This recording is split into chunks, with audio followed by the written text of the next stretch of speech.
Welcome everyone, I'm Maru, Iabichela, and I'm currently traveling around Europe speaking about how to step into more of an infinite mindset, because we're always stuck on the how, we're stuck on how and what we think it's possible, what we see other people do. We think that's what's available for us, and the truth is what's available for you, you have no idea where it can come from. But if you only count on what you forecast or what you think it's the path that you should take or that you could take, then you squash the potential for surprises and for out of the blue things, which will accelerate your path and move you forward in ways that are not logical. They defy logic, they defy belief. And that's where I live. I live in this realm of sort of big picture, infinite possibilities, and I trust so much, and so my life is easy. My life flows, and I'm able to sort of go with the flow and roll with the punches, and things fix themselves. It's pretty awesome, and I want everybody to live this way.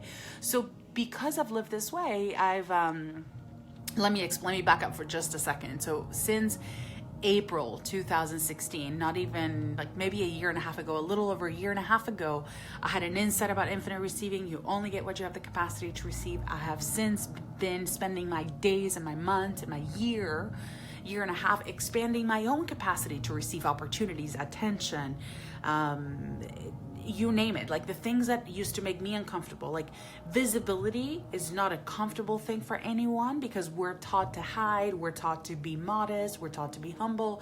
And then when you become an entrepreneur online and you kind of have to expose yourself and be out there, it's not a natural thing. Well, that became natural, but then speaking in public, in person, was a different layer of visibility for me. And I want to tell you about an experience I had in San Antonio, Texas in March, where I was speaking at my friend McKenna's event, and it was the first of like 12 events that I've spoken at this year, or I've participated and held workshops and things like that.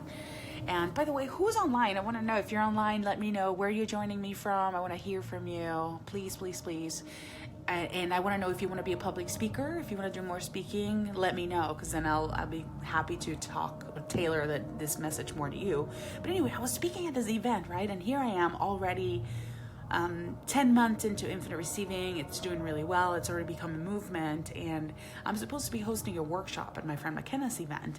And the minute she calls me on stage and she's like, it's almost like people were talking about the Infinite Receiving and people had signed up for Infinite Receiving, the workshop, and a lot of people had signed up for it. And I started shrinking to the point that I hid under a table when she called my name. I was sitting next to Jamie, and she probably recalls this. And when she said, she's like, everybody that's going to do Infinite Receiving, stay in the room and everybody else goes out to the hallway. When she said that, I felt put on the spot, and I went like this. I literally, like, if you could see me right now, I went like this. I was like, oh my God, you gotta be kidding me. I literally hid under the freaking table. I went like this.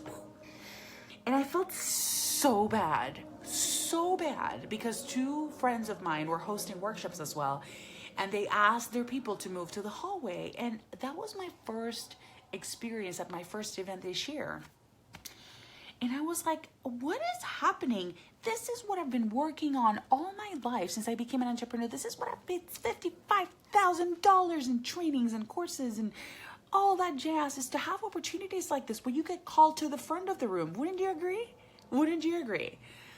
Valerie from Montreal, Suzanne says, I love speaking, I'm very nervous. Pooji, hey. Riley from Colorado, I'll be stepping in. If you want to do more speaking, let me know. So anyway, so here's me finally getting called to the front of the room, which is something that we all want, right? You attend events, but then you also want to be one of the panelists. You want to be one of the speakers.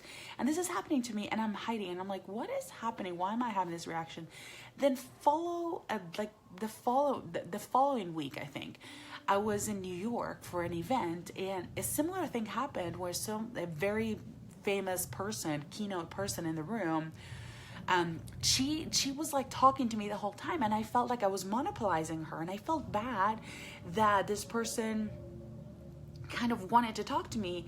And so I'm sharing this with you because Carmen says, I'm setting the intention to make 2018 my speaking premiere. Absolutely. Do it this year. Don't wait till January. Just do it this year. Create your own stage, Carmen. The same for everybody else. If you want more speaking, start speaking. You create your own stages. So I'm sharing this with you because tonight, like I said at the beginning of this video, I spoke in front of a rocket scientist.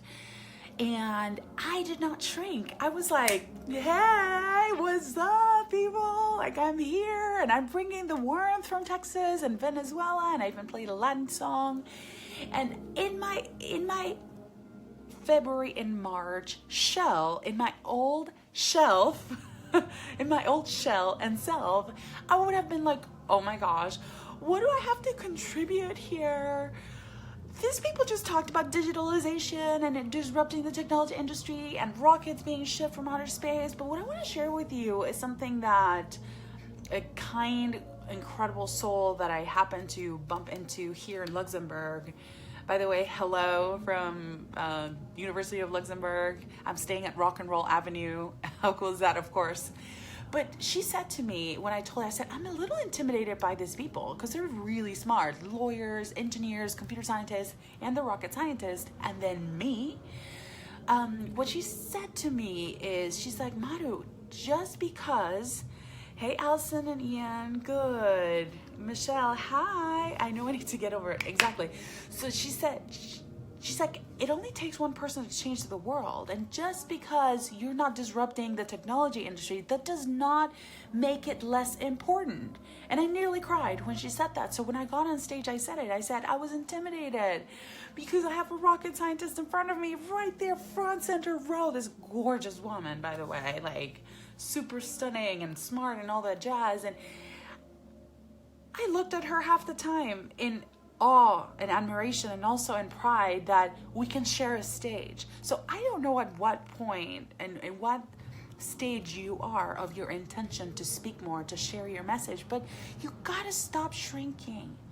You need to follow me or align with someone who's gonna kick you in the ass and really completely eliminate this step out of your process, because you hiding, you getting nervous, you feeling like you're less than, it's not going to fast forward you to where you want to get to. On the contrary, it's actually slowing things down, and somebody out there really needed to hear your message.